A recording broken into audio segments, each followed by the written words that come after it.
Praise Lord मेरा साथियों, जीवित परमेश्वर का पवित्र नाम पर धन्यवाद। सुबह को धन्य परमेश्वर को धन्यवाद कीजिए। आज एक नया दिन परमेश्वर ने दान दिया, पवित्र जिंदगी का साथ पवित्र आत्मा में भरपूर होकर के आज परमेश्वर को आत्मा और सच्चाई पर आराधना करने का दिन है। आज आप अपना घर पर होगा या कलीसिया के अंदर होगा या हो सकता है आप चर्च के अंदर प्रीच करता होगा।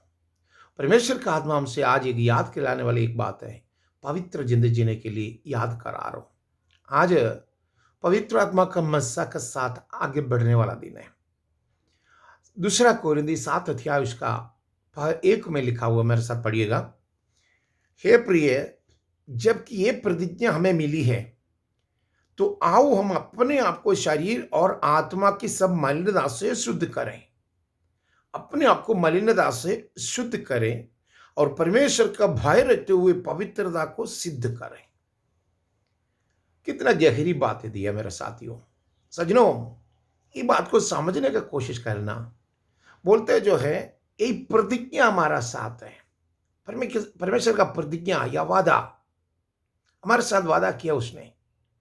परमेश्वर ने बहुत बड़ा प्रतिज्ञा किया हुआ है हमारा जिंदगी के अंदर।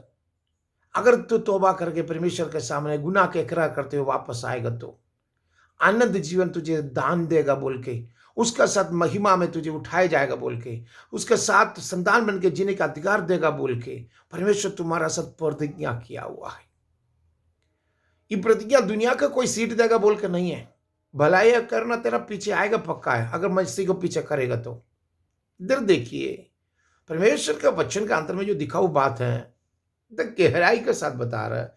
ए प्रियो, जबकि ये प्रतिज्ञा हमें मिली है। ये प्रतिज्ञा हमें मिली है। क्या प्रतिज्ञा है? परमेश्वर का वादा का सदानंद जीवन का। हालेलुया। और तो आओ हम अपने आप को शरीर और आत्मा की मलिनता से शुद्ध करो। आओ हम अपने आप को मलिनता से शुद्ध करना है। शरीर और आत्मा की मलिनता को शुद्ध करना है। शरीर का जो शुद्ध करना बपतिस्म का साथ, आत्मा को शुद्ध करने के लिए पाक लहू हम लोगों के लिए दान दिया हुआ है। पवित्र लहू में साफ होकर के पवित्र आत्मा का द्वारा पानी के अंदर बपतिस्मा लेना है। अगर ये प्रतिज्ञा तुझे मिलना है तो तुम्हें बपतिस्मा लेना भी जरूरी है। और आत्मिक रूप से और शारीरिक रूप से भी तुझे बपतिस्मा होना जरूरी है। आत्मिक रूप से तुमको जिंदगी का अंदर का गलती और गुनाह को माफी खुदावन यीशु मसीह का पवित्र लहू का अंदर में, पवित्र लहू के अंदर छुपा के तुझे मुक्ति दिलाता है प्रभु यीशु। और वजन के अंदर में जो कमी कमजोरी है उसको दफन देने के लिए बपतिस्मा लेना जरूर पड़ता है।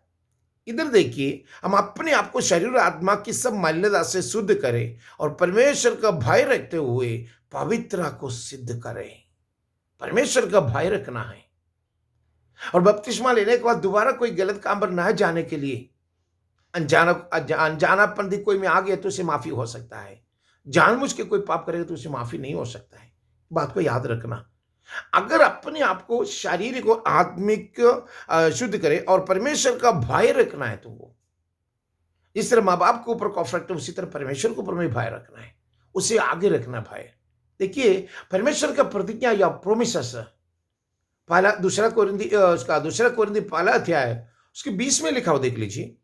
क्योंकि परमेश्वर की जितनी प्रतिज्ञा है वो सब उसी में हाँ का साथ है, इसलिए उसके द्वारा आमीन भी हुई कि हमारा द्वारा परमेश्वर की महिमा हो, हमारा द्वारा परमेश्वर का महिमा हो। यही उसका मीनिंग है। आज परमेश्वर का आत्मिक रूप का साथ, परमेश्वर का पवित्र आत्मा का साथ, उसकी वादा जितना आपसे किया है, प्रतिज्ञा किया है, वो सब हाँ का साथ है भाई। तुझे आनंद जीवन देने के लिए ले जाएगा बोला है तो उसका वादा का साथ तो आगे बढ़ो ना। आज आशीष से भरने वाले यीशु जीवित है, पाक जिंदगी जीने के लिए तुझे बुला रहा। इसलिए जो 7:1 में लिखा हुआ है, तो आओ हम अपने आप को शरीर और आत्मा की सब मलिनता से शुद्ध करना है। मलिनता से शुद्ध करके और परमेश्वर का भय रखते हुए पवित्रता को सिद्ध करो। अपना जिंदगी को पवित्रता में जी करके परमेश्वर में सिद्ध हो जाओ। आज इस संडे का दिन, इबादत का दिन, रूह और सच्चाई पर इबादत करने वाला मेरा साथी, मेरा भाई, आज का दिन पवित्रता में सिद्ध करने के लिए परमेश्वर तुझे अगुवाई देता है। अगर आज आप पवित्र में शुद्ध हुआ तो आपका परिवार, आपकी आमीन साथी, आपका भाई, सबके सामने आपने गवाही है। अपने परिवार को छुटकारा के साथ, मुक्ति के साथ आगे बढ़ना है। मुक्ति दाता खुदावन यीशु मसीह है। उसका पाक लहू में धो के साफ हो करके, उसके नाम के साथ बपतिस्मा लेके, गुनाहों के इकरार करके, खुदावन खुदा को अपने दिल में आमीन राजा बना के बैठा करके उसकी संतान बन के आगे बढ़े। परमेश्वर आशीष से भर दे। Lord bless you.